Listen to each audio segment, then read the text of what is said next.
बे समाव बिटिआर हालामनि हाग्रा बिफाननि थाखाय जोबोद दुखुनांथाव खौरां। रायजोनि गोबां ओनसोलावनो माहारियारि हाग्रानि जिब जुनारफोरा सानफा एफा जिउ खहा जाबोबाय थानायखौ नुनो मोननाय जादों।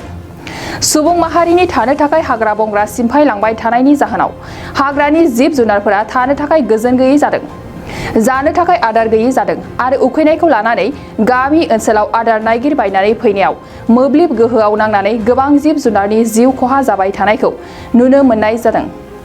बेबायदिनो दिनैबो बिटिआरनि सम्पद माहारियारि मानास हाग्रानिफ्राय आदार नागिरनानै ओंखारबोनाय समावनो रायमना पार्कनि सानफान रेन्जनि सिङाव थानाय फेरिफुरि गामिनि 11,000 गोहोनि मोब्लिब गोहो थाराव नांनानै मासे मैदेरनि जिउ खहा जायो।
순대 감초 가득 마트.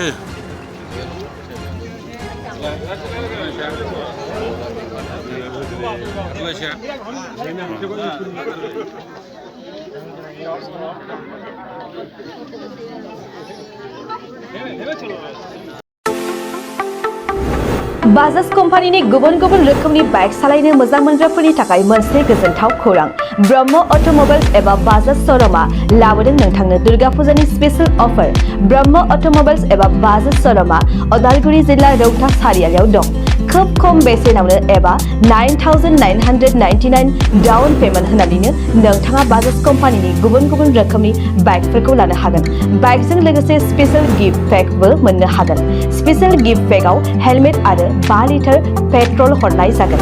बेजों लोगोसे गोजाम बाइक आरो स्कुटिफोरखौ बेयाव सोलाय सोल' खालामनायनि खाबुखौ मोनगोन। गोबांथार फोरमानलाइसि होनांगौनि गोनांथि गैया।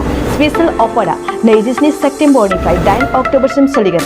गोबांथार मिथिनो थाखाय 9101541183 936553188 आरो 9957318292 जानबुं अनजिमायाव जगाजग खालामहरनो हागोन।